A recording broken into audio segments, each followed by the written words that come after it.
The search ended at 4:58 a.m., but the truth was only beginning. Thousands of people, helicopters, search dogs, drones, and satellite images had failed to answer one question. Yet before the sun reached the tops of the Blue Ridge Mountains, one ordinary single father would quietly walk into the place where no one else had thought to look.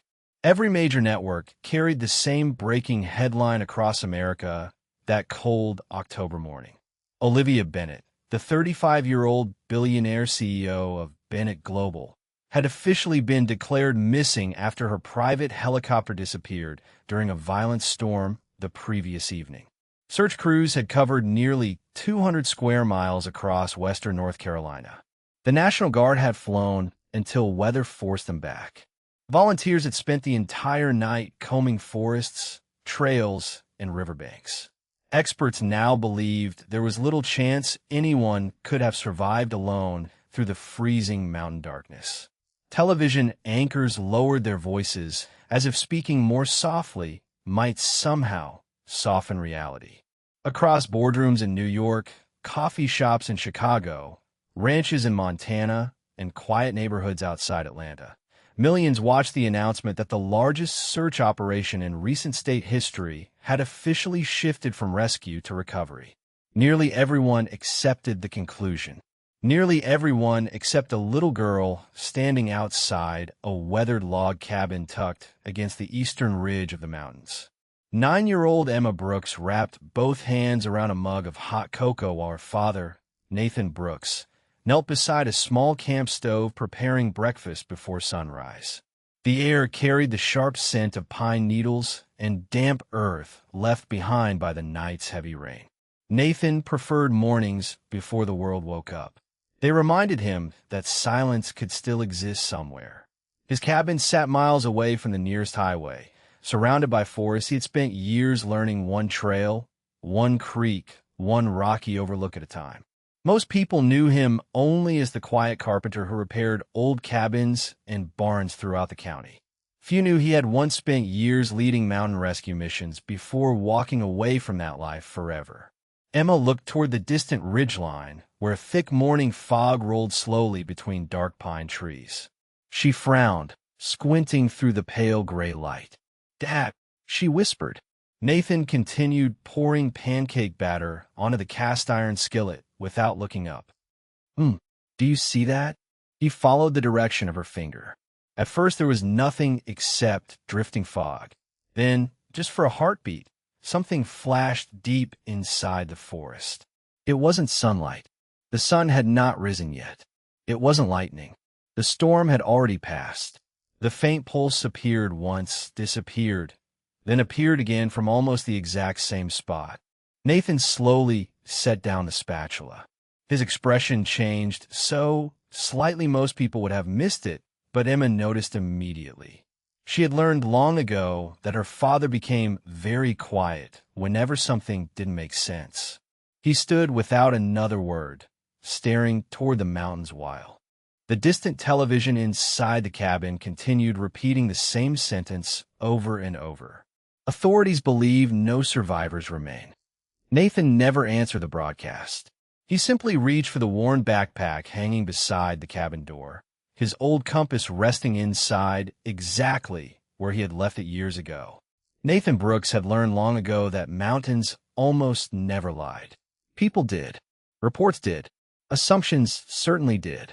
But the land itself always left an honest trail for those patient enough to read it.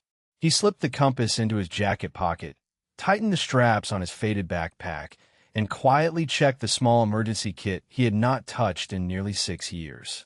Emma watched him without asking unnecessary questions. She recognized every movement because she had seen them only once before, on the day an elderly hiker had wandered away from a campground and Nathan had found it before sunset, simply by studying broken branches and muddy footprints. "Are we going hiking?" she asked softly. Nathan looked toward the distant ridge where the strange flash had disappeared into the morning fog. "Maybe," he answered. "Or maybe somebody forgot to come home." Emma nodded as though that explanation was enough. In many ways it was. Nathan locked the cabin door behind them. and the two of them followed a narrow trail that wound through towering white pines and patches of maple trees beginning to glow with autumn colors. The ground remained soaked from the previous night's storm, and every step released the earthy scent of wet leaves. Half a mile into the forest, Nathan slowed. Most people would have continued walking without noticing anything unusual, but he crouched beside a patch of soft mud. Fresh impressions disturbed the smooth surface. Not hiking boots, not animal tracks. The marks looked almost washed away by the rain, yet they had been made after the heaviest part of the storm had already passed. Nathan rested 2 fingers against the damp soil without speaking. Emma quietly waited. She had inherited her father's patience long before she inherited his height. "Someone came through here," Nathan finally said. "Recently?" Emma asked. He gave a small nod. "After midnight." She glanced around at the silent forest. Maybe one of the search teams.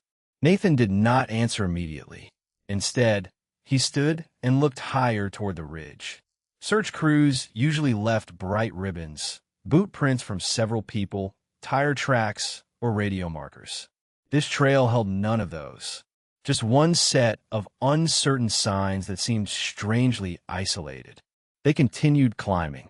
The farther they walked, the quieter everything became. Even the birds had not fully returned after the storm. The only sounds came from water dripping off branches and the steady rhythm of their boots crossing damp earth. Nearly 40 minutes later, they reached a rocky overlook where Nathan stopped again.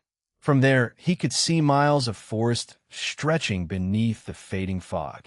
In the distance, tiny helicopters were already turning away toward the highway there. Search patterns ending exactly where the television report had promised. The operation was over. Nathan studied the landscape one last time before raising his eyes toward the place where Emma had seen the mysterious light. Then he noticed something almost invisible. A thin ribbon of pale smoke curled upward through a cluster of fir trees nearly a mile away. It was far too narrow to be wildfire, too steady to be morning mist. Someone had made a fire. Emma followed his gaze. "Is that a cabin?" she whispered. Nathan slowly shook his head. "No cabins are marked over there." He remained perfectly still for several seconds, as though weighing 2 different lives against each other. One path led safely back home.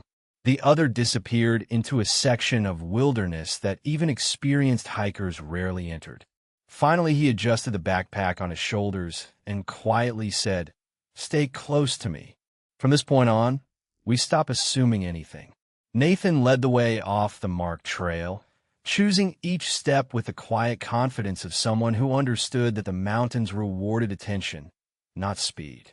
Emma stayed close enough that she could hear the faint rustle of his jacket every time he moved. The ribbon of smoke appeared only when the morning breeze shifted, disappearing behind thick evergreens before revealing itself again. It was almost as if the forest itself wanted to keep the secret hidden.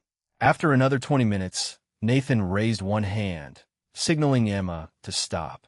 He knelt beside a shallow stream where the muddy bank held another clue.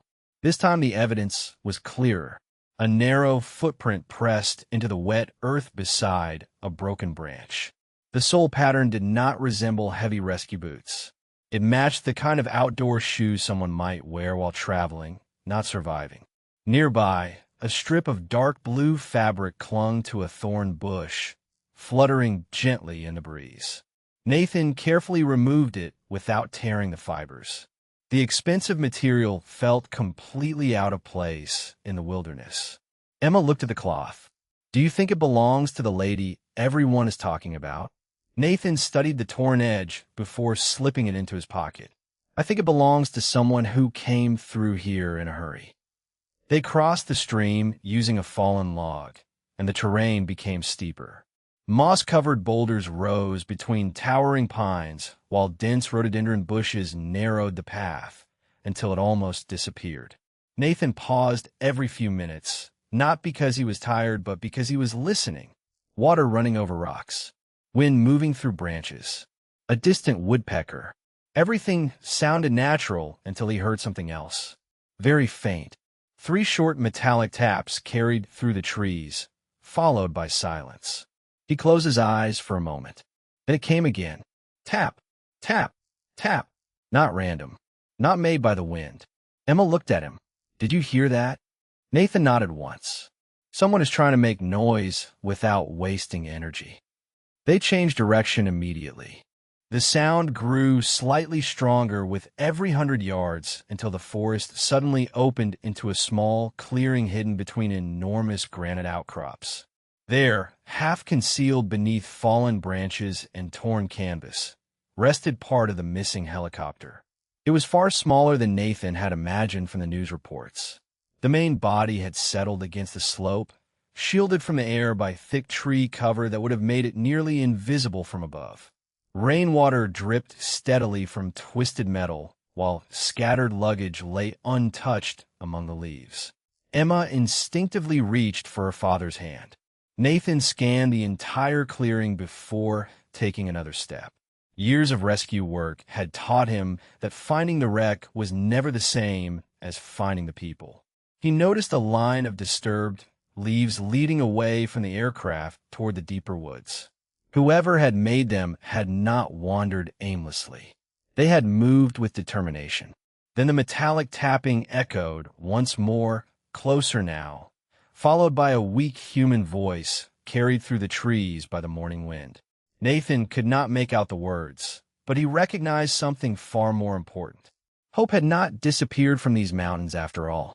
It had simply been waiting for someone patient enough to hear it. The voice came again, weaker this time, drifting through the trees with the morning wind before fading into silence. Nathan raised one finger, asking Emma to remain completely still. He listened for several seconds until another faint metallic tap echoed from somewhere beyond the clearing. It was enough.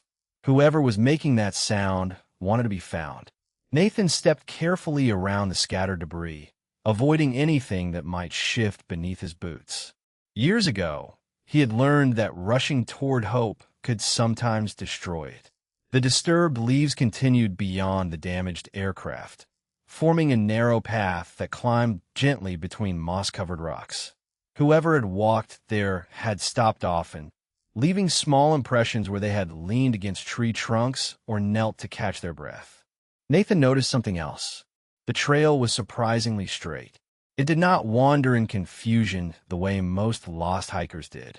Whoever survived the crash had been thinking clearly enough to choose higher ground instead of following the creek downhill. That decision alone had probably saved a life during the freezing night. Emma quietly pointed toward a cluster of evergreen branches ahead. "Dad, look." Wedged between 2 limbs hung a silver emergency blanket, barely visible unless the wind lifted one corner. Nathan allowed himself the smallest smile. "That was intentional," he said softly. "Somebody wanted rescuers to notice it from above." Emma looked toward the empty sky where the helicopters had disappeared nearly an hour earlier. But they already left. Nathan nodded, which means whoever placed that marker never knew the search had ended. The realization settled heavily between them. Somewhere nearby, a woman still believed people were looking for her. Nathan continued following the trail until he found another carefully placed clue. 3 small stones rested on top of a flat boulder in a perfect arrow pointing uphill. It was an old wilderness signal, simple but effective. Very few people outside professional rescue circles even recognized it anymore. Nathan studied the arrangement for a long moment. Olivia Bennett was known across the country as a brilliant business leader, not an experienced outdoorswoman. Someone had either taught her remarkable survival skills long before she became a billionaire, or she had learned extraordinarily fast under impossible circumstances. As they climbed higher, the forest opened into a narrow shelf overlooking a deep valley wrapped in fading morning fog.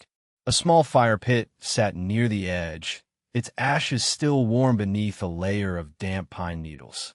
Beside it rested an empty stainless steel water bottle and several neatly stacked branches waiting to be used again. Nothing about the campsite suggested panic. Everything reflected patience, discipline, and determination. Then Emma suddenly squeezed her father's sleeve.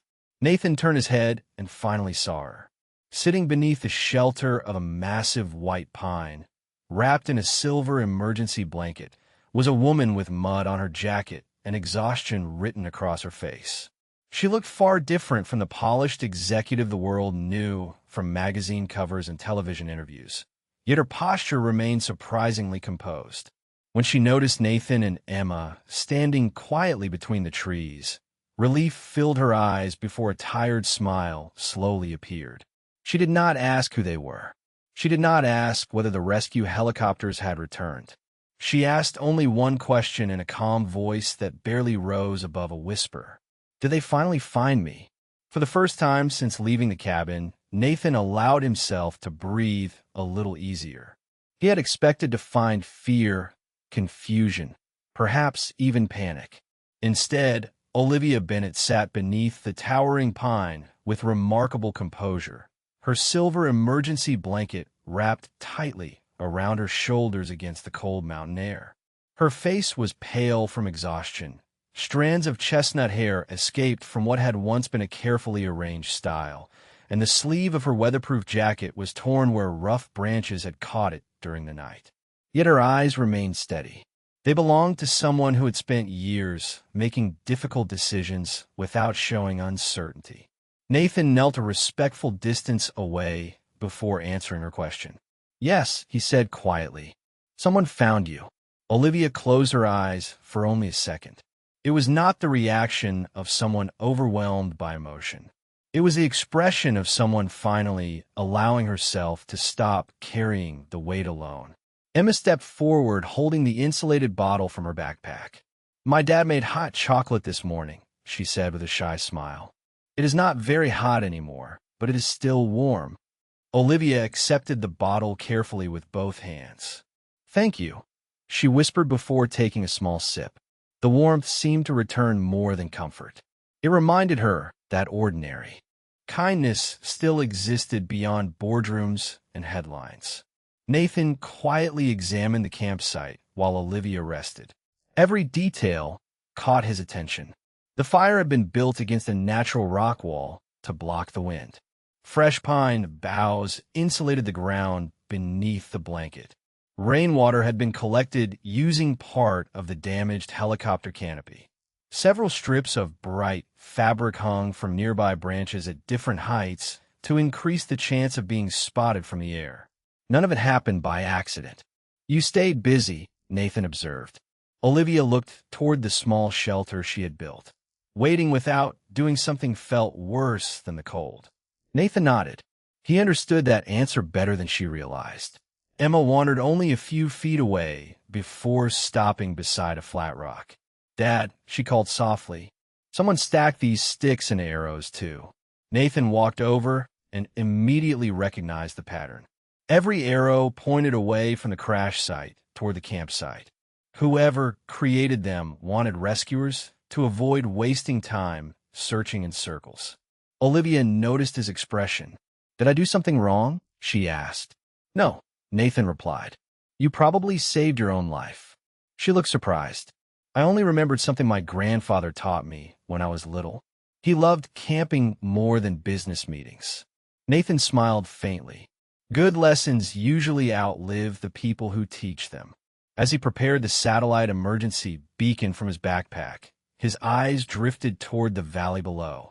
Something about the mountain remained unsettled in his mind. The helicopter had disappeared from every search aircraft because of the thick tree cover, but the line of survival markers leading to Olivia had been obvious from the ground. Too obvious. Someone searching on foot should have found them hours ago. Nathan activated the beacon and waited for its confirmation light to begin flashing. Then he glanced once more toward the distant tree line, where broken branches stretched farther uphill than Olivia's trail had ever reached. The marks were fresh, and they had not been made by rescue workers. Quietly, without alarming either Olivia or Emma, Nathan realized they had not been the only people moving through these mountains after the storm. The tiny green light on Nathan's emergency beacon blinked steadily, confirming that the distress signal had finally reached a satellite somewhere far above the clouds. Under ordinary circumstances, rescue crews would arrive within an hour. Yet Nathan did not feel the quiet relief he normally associated with that reassuring flash. Instead, his attention remained fixed on the distant slope beyond the campsite, where the broken branches continued into the trees before disappearing around a granite ridge. They were too fresh to ignore. Olivia noticed his expression. "Something is wrong, is not it?" she asked. Nathan answered honestly. "I do not know yet." He never claimed certainty before the evidence earned it. Emma quietly zipped her small backpack while watching both adults. She had learned that whenever her father became unusually calm, it meant he was thinking harder than ever.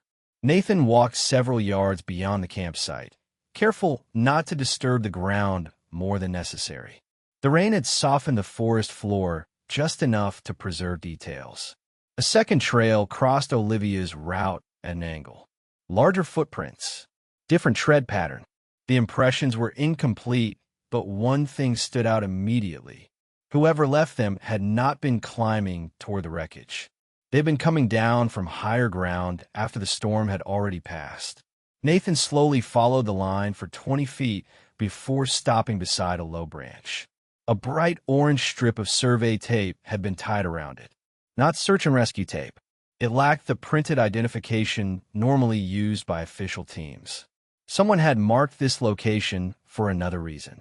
He removed it carefully and slipped it into his pocket without comment. When he returned, Olivia had finished the last of the warm chocolate Emma had shared with her. "Can I ask you something?" she said. Nathan nodded. "How did you know where to look?" Every expert on television believed the helicopter went farther east. Nathan looked toward the ridge, where Emma had first noticed the mysterious light. "I did not know. My daughter saw something everyone else missed." Olivia smiled at Emma. "Then I owe both of you my life." Emma looked down shyly. "I just pointed." Nathan gently rested one hand on her shoulder. "Sometimes that is enough." A cold breeze swept through the trees, carrying the scent of wet pine along with the distant sound of helicopter blades. Olivia looked up immediately. "They are coming." Nathan listened for several seconds before quietly shaking his head. "No." "How can you tell?" she asked. "The sound is moving away from us." The helicopter passed somewhere beyond the mountains before fading into silence again. Olivia lowered her eyes. For the first time since Nathan had found her, disappointment crossed her face. She had survived the night, built shelter, conserved strength, and held on to hope, only to realize that official rescue teams still did not know where she was. Nathan looked at the blinking emergency beacon once more. "They will receive the signal," he said. "It just takes time." Olivia nodded, trusting his confidence more than the empty sky. Then Emma suddenly stepped toward a fallen log near the edge of the clearing. "Dad," she whispered, "there's a phone over here." Half hidden beneath damp leaves rested a black satellite phone, its casing scratched but intact. Nathan picked it up carefully. The battery still held a faint charge. The last outgoing call remained visible on the screen, placed only minutes before the helicopter disappeared from radar. Olivia recognized the number immediately. Her expression changed completely. She stared at the display before quietly saying something that made Nathan realize the mystery surrounding the crash had just become much deeper. "That number belongs to someone who was never supposed to know I was on that flight." Nathan looked at Olivia without speaking. He had seen many expressions during rescue missions over the years: relief, fear, confusion, exhaustion. But the look that crossed her face now was something entirely different. It was recognition mixed with disbelief. She reached for the satellite phone carefully, almost afraid to touch it. Her fingers hovered over the screen before she finally whispered, "This number belongs to Victor Lang." Nathan waited. He had learned that silence often revealed more than another question. Olivia stared at the call log for several seconds. "Victor is my chief operating officer," she said quietly. "Only 3 people knew about my flight. my pilot, my executive assistant, and Victor. The route was never announced publicly. Emma frowned. Maybe he was checking if you were okay. Olivia slowly shook her head. He would have called my personal phone first, not the satellite phone inside the helicopter. Nathan glanced toward the forest. The broken branches, the unofficial survey tape, and the unfamiliar footprints suddenly fit together a little more clearly, but not clearly enough to draw conclusions. Can someone else reach this number? He asked. Only if they already knew it existed, Olivia answered. It was installed for emergencies and never shared outside our executive security team. Nathan carefully powered the phone off before placing it inside his backpack. Then we keep it exactly as it is. Olivia looked at him curiously. You think it matters. I think everything matters until it proves otherwise. Emma smiled faintly. Dad says clues are like puzzle pieces. They are only confusing until the picture starts showing up.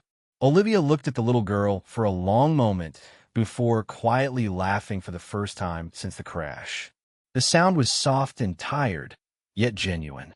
Your father is raising someone very wise. Nathan looked away toward the valley, almost uncomfortable with compliments. She teaches me as much as I teach her. A distant buzzing interrupted the quiet. This time it was not a helicopter. Nathan recognized the sound immediately. A small unmanned drone drifted above the treetops nearly half a mile away before disappearing behind a ridge. It flew too low and too slowly to belong to the official search teams. Olivia followed his eyes. Was that?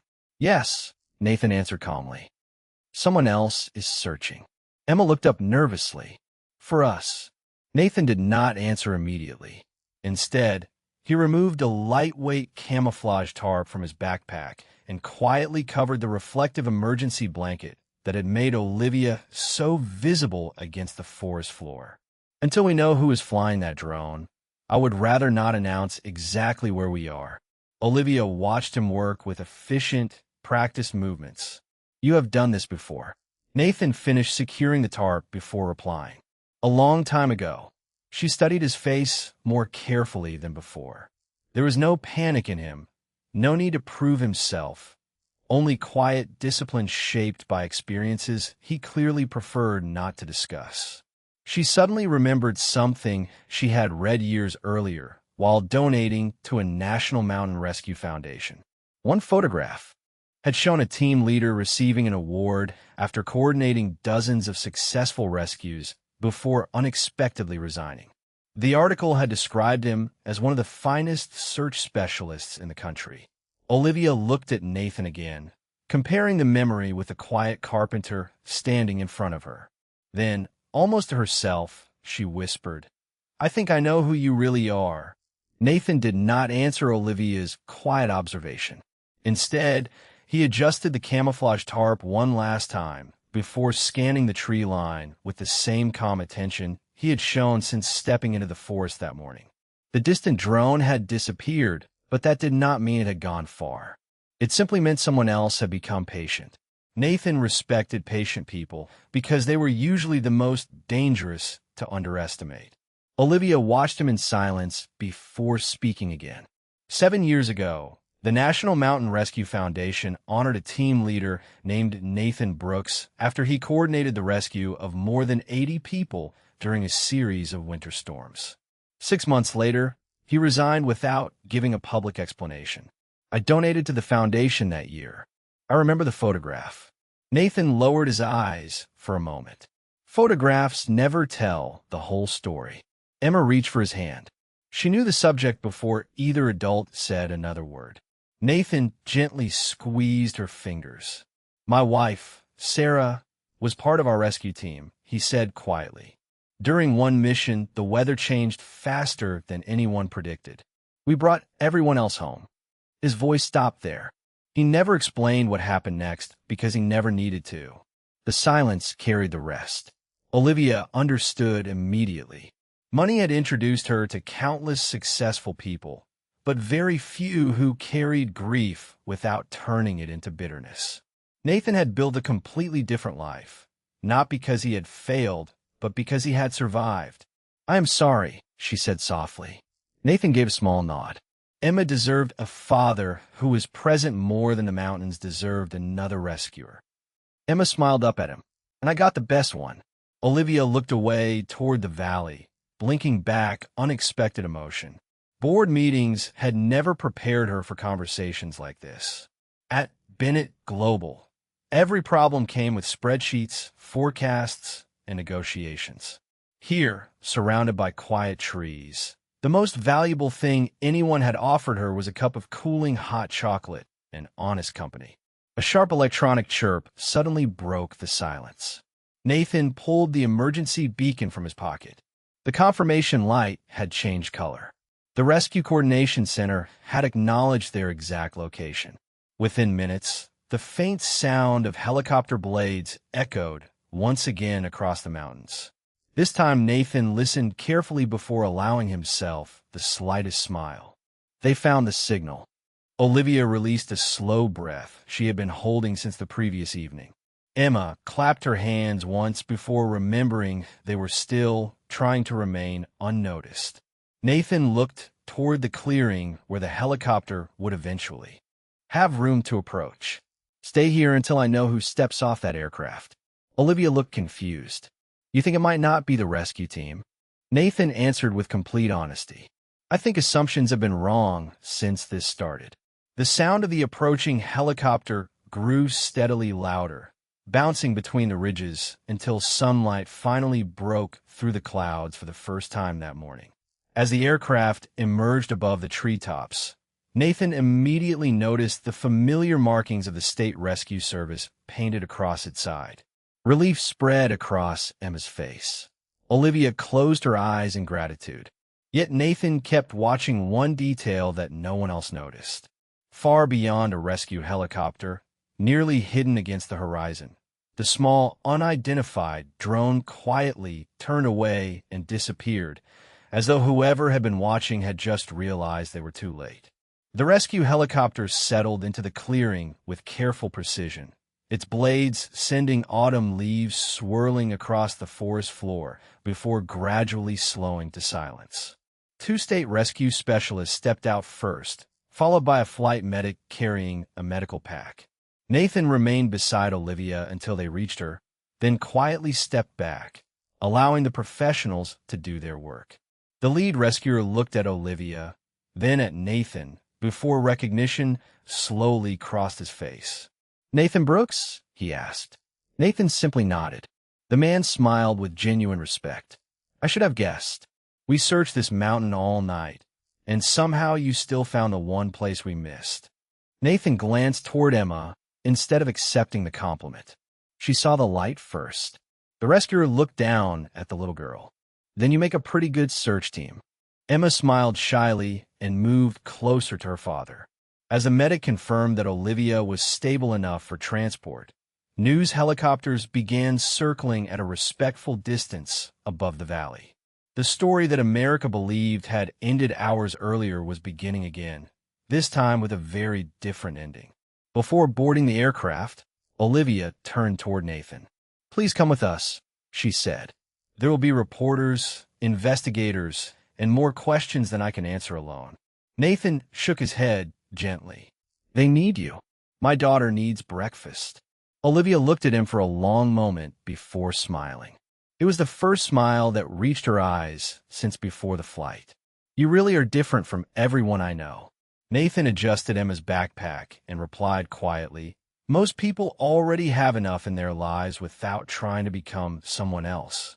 3 weeks later, after investigators confirmed that the crash had been an accident while continuing to review several unusual circumstances surrounding the flight, Olivia made a decision that surprised both her board of directors and the financial press.